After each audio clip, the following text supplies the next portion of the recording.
Ya niños, buen día nuevamente. Ya estuvimos conversando un ratito de las cosas pendientes y de las actividades que van quedando. Y hoy día quiero cerrar este primer capítulo de Luz con algo que ya hemos conversado en otras oportunidades, que son las propiedades que pueden afectar o que yo puedo observar en una onda luminosa. ¿Ya? ¿Qué propiedades de ondas yo puedo observar en un rayo luminoso? ¿Ya? Y aparte de eso, vamos a hacer el cierre global preparándonos para la prueba del próximo lunes. Ya recuerden que el próximo lunes 10 nosotros vamos a tener nuestra prueba de física con la que vamos a cerrar nuestro primer semestre. ¿Ya? Entonces va a ser súper importante que ustedes puedan también compartirle a sus compañeros que por favor ingresen ese día a webclass para que no queden con pruebas pendientes, para que puedan tener su primer semestre cerrado. Ya, objetivos para hoy día son dos. El primero es recordar estas propiedades de ondas que les decía yo, que puedo observar mediante la luz. Y segundo, sintetizar las propiedades. Ya acá yo coloqué las propiedades a modo bien general porque nosotros ya le dimos definiciones cuando vimos el primer capítulo de ondas, ¿ya? Pero como está quedando grabado esto y ustedes van a poder revisar este video, lo voy a nombrar, lo voy a explicar en palabras para que ustedes lo puedan tomar de apunte en su cuaderno. La primera propiedad que es observable es la reflexión, ¿ya? La reflexión, recuerden que consiste en que los rayos luminosos, en este caso porque estamos hablando de una onda, van viajando por un medio, en este caso el aire, ¿verdad? Encuentran un impedimento, un obstáculo, una pared se ve aquí dibujada, y en ese lugar rebotan y son redireccionados nuevamente hacia el medio desde donde venían, ¿ya? Si ellos venían viajando por el aire, se devuelven hacia el aire, ¿ya? Entonces, la reflexión en sí va a ser siempre la propiedad en la que una onda, ya sea sonora, como lo vimos en el capítulo de sonido anterior, o bien sea luminosa, como en este capítulo, viajan, encuentran un obstáculo y en ese punto se redireccionan hacia el medio desde el cual venían viajando. Que la luz sea reflejada permite que nosotros con nuestros ojos observemos nuestro entorno, ¿ya? La propiedad de la reflexión es la que nos permite mirar y ver todas las cosas a nuestro alrededor, ¿ya? Nos permite distinguir los colores, nos permite distinguir nuestro entorno y nos permite defendernos también, ¿ya? Tiene varios principios. La segunda propiedad, que esto no lo habíamos conversado, se llama polarización. La polarización es la propiedad que tiene una onda luminosa de ser reordenada. Si ustedes se fijan acá en el monito, aparecen una onda en rojito, ¿verdad? Y como que abajito de ella se ven como unas sombras, ¿cierto? Unos rayos más delgaditos. Bueno, la luz, que está desordenada y está viajando en los tres ejes, en el eje X, Y Z, recuerden que nosotros somos tridimensionales, viene viajando en desorden. Cuando pasa por este obstáculo, no sé si pueden ver cómo estoy moviendo el cursor, me van confirmando, que parece una rejilla, ¿verdad? Cuando esta onda que viene desordenada pasa por este punto, se polariza. ¿Y qué quiere decir que se polariza? Se ordena. Las ondas que vienen en desorden se ordenan en una misma frecuencia para poder circular como un solo rayo luminoso. Entonces, que la onda se polarice quiere decir que de este desorden se ordena en este punto, en este polar, y nace o continúa su trayectoria como una onda ordenada, como una onda nueva. La difracción era la propiedad que tenían las ondas para, fíjense aquí, ir viajando y cuando encuentran un obstáculo, una abertura, esta abertura ellos la toman como un foco emisor. Entonces va viajando la onda, se encuentra con este obstáculo y cuando lo atraviesa se abre camino, se abre camino. Entonces, si ustedes se fijan, la onda que venía viajando de esta manera, ahora, gracias a la abertura, comienza a abrirse hacia más direcciones. La refracción era la propiedad que tenían las ondas de cambiar de rapidez cuando ingresaban a un medio distinto. ¿Ya? Aquí si ustedes se fijan, hay un medio que está arriba de esta línea. Esta línea, la parte superior, representa el medio 1, el medio aire, digámosle de alguna manera. Yo vengo viajando y cuando cambio de medio me pasa algo. No entro de la misma manera, sino que en este caso se puede ver una pequeña desviación, porque hubo un cambio en su rapidez. ¿Ya? Entonces, nosotros como curso vamos a estudiar en profundidad la reflexión y la refracción. Para la reflexión vamos a conocer cómo operan o cómo se interpreta la luz en un espejo. Y en la refracción vamos a hablar de lentes, ¿ya? Vamos a poder saber por qué,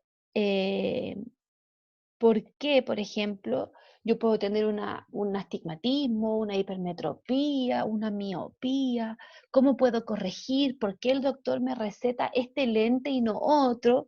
Eso lo vamos a poder ver explicándonos como fenómeno por la refracción, ¿ya? Y finalmente vamos a tener la interferencia. No sé si se logra visualizar bien aquí, pero lo que voy a hacer va a ser que voy a agrandar la imagen para que ustedes me digan si la pueden ver bien o no, ¿ya? Entonces, atención acá, ¿ya? La anoté aquí, después la reduzco, ¿ya? En la interferencia ocurre cuando las ondas luminosas se encuentran con otras, ¿ya?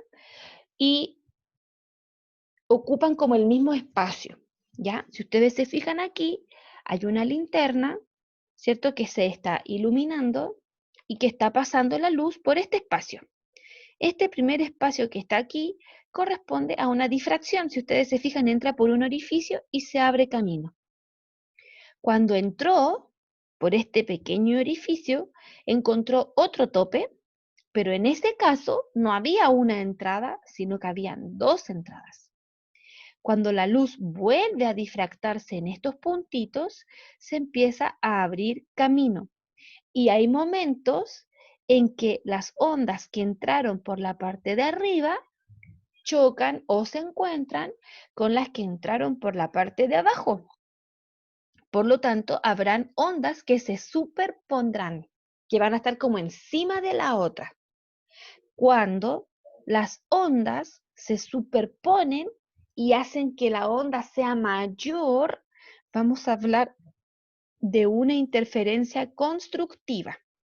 La interferencia va a ser constructiva cuando estas ondas que se cruzan van en la misma frecuencia y hacen una onda más grande.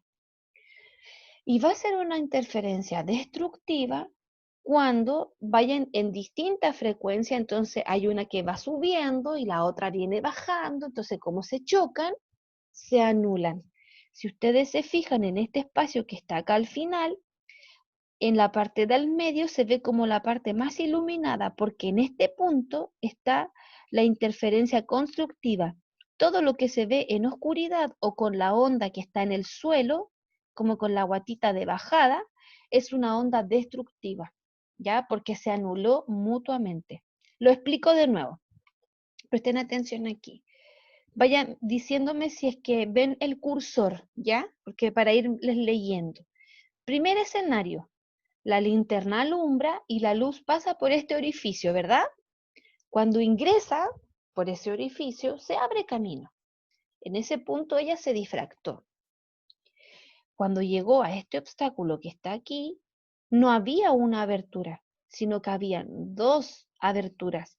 Por lo tanto, ella, como onda luminosa, por cada abertura ingresa y vuelve a difractarse.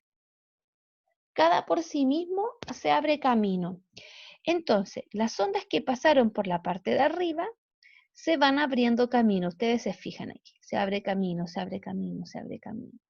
Pero en el mismo momento en que las ondas de la parte de arriba van abriéndose camino, Las que están en la parte de abajo también lo están haciendo paralelamente, simultáneamente.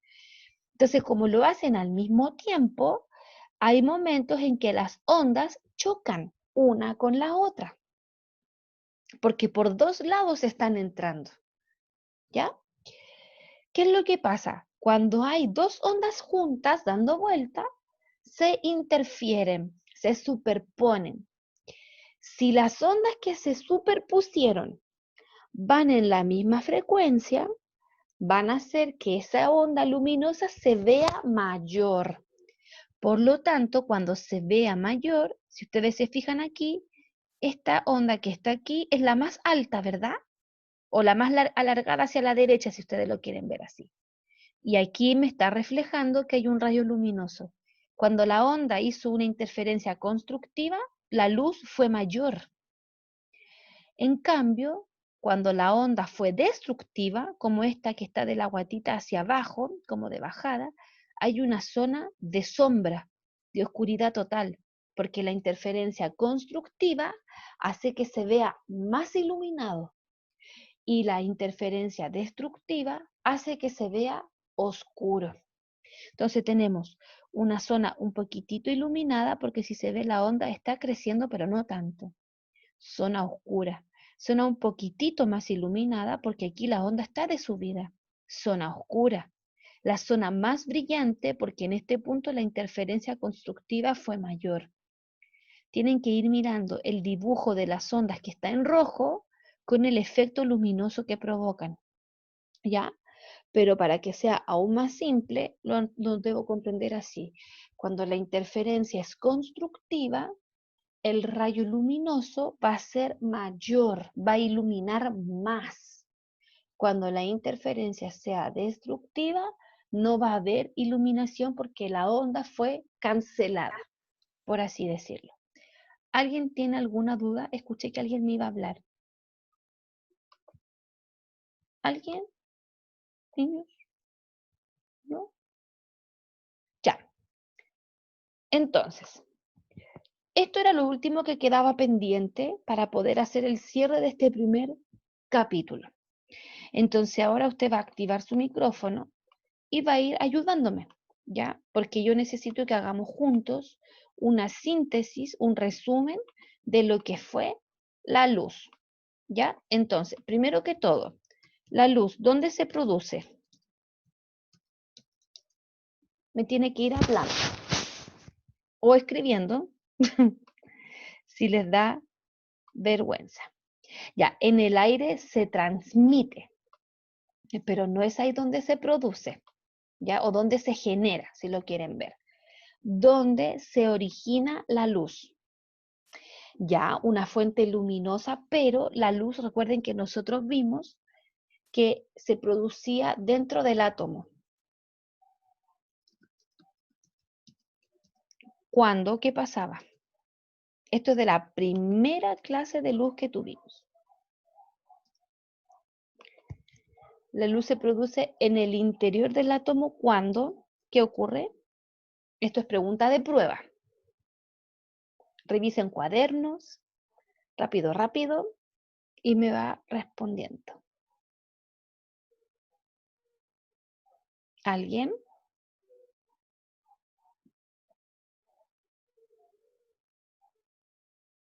Chicos, ¿me puede hablar? No hay problema.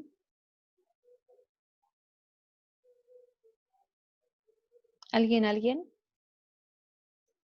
Ya, ustedes están pensando en lo que vimos la semana pasada. Ya, les ayudo. La luz se produce en el interior del átomo, cuando el electrón, recuerden que el electrón es el que hace el movimiento, salta de orbitales de mayor energía a menor energía. Perfecto. Producen la partícula que se llama fotón. Entonces el fotón es la unidad fundamental de la luz. ¿Ya? Entonces, ¿dónde se produce la luz? En el interior del átomo, ¿cierto? Los electrones que están libres y en movimiento van saltando, van ganando energía y van subiendo de niveles. Y cuando se encuentran en el nivel más alto y quieren descender a uno más bajo, deben botar el exceso de energía. El exceso de energía produce una partícula que se llama fotón. Entonces lo vamos a dejar escrito aquí, que es el exceso de energía que el electrón libera para poder estar en un orbital de menor resistencia, por así decirlo. Ahí. ¿Ya? Vamos a ir grabando para que no se nos pierda. ¿Qué más? ¿Qué más dijimos nosotros de la luz? Ya dijimos que se producía al interior del átomo, que liberaba un fotón, y nosotros habíamos hablado de los fotones que eran en colores, en diferente color, ¿cierto? Y era por la diferencia de frecuencias. A mayor frecuencia, mayor energía posee. Y, por lo tanto, tiene un color distinto. ¿Cierto? Ya, para allá vamos, lo que están diciendo en el chat. Luego nosotros habíamos hablado de algunas teorías, que eran 4, ¿ya? La teoría corpuscular, que fue propuesta por Isaac Newton, ¿verdad? La teoría ondulatoria,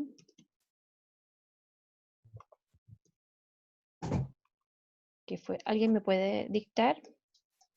Una teoría. ¿Cuál es la tercera teoría? Nadie, pucha chiquillos. La teoría electromagnética. Y la cuarta, la teoría de los cuantos. ¿Quién diseñó o explicó la teoría ondulatoria? ¿Me pueden decir? Para que participen. Recuerden que todo esto, estas presentaciones, estas cosas están disponibles en el canal de YouTube. Así que ustedes pueden ingresar, como decían algunos, no entiendo bien mi cuaderno, ingresen y vean el video, escríbanlo bien para que puedan prepararse para su prueba. ¿Alguien? El apellido, gracias, Higgins, ¿cierto? La teoría electromagnética, ¿se acuerdan quién la dijo? ¿O quién fue el precursor de ella?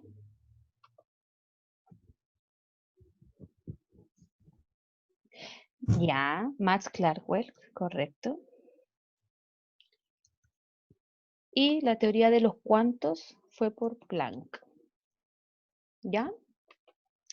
Estos son los autores. Recuerden que yo ya les mostré en qué consistía cada teoría y lo hacemos como un resumen súper cortito.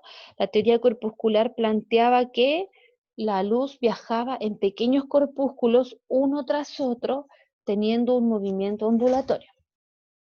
O sea, un movimiento rectilíneo, perdón. ¿Ya? Y eso hacía posible que yo pudiese conocer las sombras como me mencionaban más adelante. La teoría ondulatoria planteaba que la onda, la luz, perdón, viajaba como una onda que se iba desplazando, ¿ya? Y tenía este efecto de cerro de subida y de bajada. La teoría electromagnética planteaba que la luz se originaba debido a un campo magnético que generaba un campo electrónico y me daba el electromagnético. Correcto. Y la última teoría, que es la de los cuantos, que es la que presentó Planck y que después tomó Einstein como base, ¿cierto? Es la que explica el fenómeno fotoeléctrico, donde finalmente se formaliza el concepto de fotón, ¿ya? Nosotros habíamos dicho que la luz, como ya decían ahí, viaja rectilíneamente, viaja en línea recta, formando una especie de rayos, que son los rayos luminosos. ¿Verdad? Eso permite que yo vea sombra y zona iluminada, ¿verdad? como decían más arriba, que la luz viaje en línea recta, permite la formación de una sombra. Luego yo pregunto, ¿qué otras cosas vimos nosotros? La luz tiene una rapidez, que son 300.000 kilómetros por segundo. O, si lo prefieren, ahí está, en su versión 300 millones de metros por segundo. Esa es la rapidez con que la luz viaja y, como ustedes bien decían por arriba, no necesita necesariamente de un medio. Es una onda electromagnética. Se hace el descubrimiento cuando Maxwell, ¿verdad?, presenta la teoría electromagnética, se da cuenta de que la luz tiene ese comportamiento. ¿Por qué? Porque puede viajar sin necesidad de tener un medio de transporte. La luz viaja en el espacio, la luz viaja en el vacío. Por lo tanto, no necesita de un medio material necesariamente para poder propagarse. ¿Ya? ¿Qué más nos quedaba ver? La interacción de los cuerpos, ¿ya? Porque estamos terminando. La interacción de los cuerpos. Yo tenía que, de acuerdo a la forma del cuerpo, la luz podía interactuar de tres maneras. Podía ser un medio transparente, lo anoté al revés. Transparente, translúcido, opaco, ¿verdad? Esto ya ustedes lo tienen que tener en los cuadernos. La tarea es suya de anotar en qué consiste. Yo se los digo. Cuando el medio era transparente, la luz ingresaba a través de él sin dispersarse y veíamos nítido y claro. Cuando el medio es translúcido, la luz ingresa, atraviesa el medio, pero se ve difuso, se ve no nítido, sino que medio borroso. Y cuando el medio es opaco, la luz no logra atravesarlo y yo no puedo ver a través de ese medio. Entonces, a una pregunta de la prueba, este es un spoiler, ¿verdad? Yo coloqué una pregunta que dice, ¿cuál de los siguientes elementos correspondería a un elemento transparente? Y ustedes tienen que ver el ejemplo que puse y decir cuál es un medio transparente, cuál es translúcido y cuál puede ser opaco, ¿ya? Para que estén pendientes el día de la prueba. Además, nosotros vimos la formación de sombras, de penumbras y de zona iluminada. ¿Verdad? Yo lo estoy diciendo, esto es para que ustedes puedan tomar esta presentación y pasarla limpio y hacer como el resumen, ¿ya? La sombra era el lugar donde la luz no alcanzaba a entrar, ¿verdad? Cuando había un objeto que se interponía en la trayectoria normal de la luz, generaba una zona iluminada alrededor y una zona oscura justo debajo de ella, ¿cierto? Justo entre medio de ella, que era el espacio que ocupaba el elemento que estaba interrumpiendo. Eso ocurría cuando la fuente luminosa era menor en tamaño que el obstáculo. La sombra, la penumbra y la zona iluminada se sucedía cuando el elemento que estaba iluminando, la fuente luminosa, era de mayor tamaño que el obstáculo, ¿ya?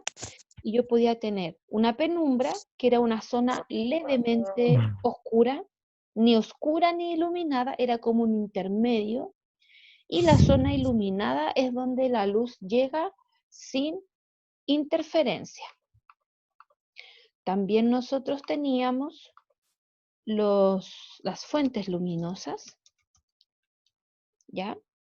Que se referían a la forma en que podían tener, que podía ser una fuente natural, una fuente artificial, ¿cierto? Primaria o secundaria, ¿verdad?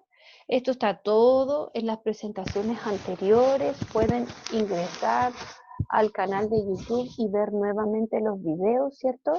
Tanto la fuente natural, artificial como primaria, ¿cierto? Correspondían a aquellas que por sí mismas emitían luz, ¿ya? Una fuente va a ser primaria cuando emita luz por sí misma y va a ser secundaria cuando refleje la luz de otro. Por ejemplo, el sol es una fuente primaria y natural. ¿Por qué primaria? Porque por sí misma emite luz, ¿verdad? Es incandescente, pero además es natural porque el hombre no la diseñó, sino que Dios la creó, ¿cierto? Estaba. En cambio, la luna es una fuente natural, porque también nosotros no la diseñamos, está, pero es secundaria, porque refleja la luz del sol. Si yo tomo una vela y yo digo, una vela es un tipo de fuente, yo tendré que decir primaria, porque la vela alumbra por sí misma, ese es el objetivo que cumple, alumbra, genera luz, pero es artificial, porque fue diseñada por el hombre. ¿Ya? Y finalmente nosotros teníamos, para poder cerrar, lo que eran los eclipses.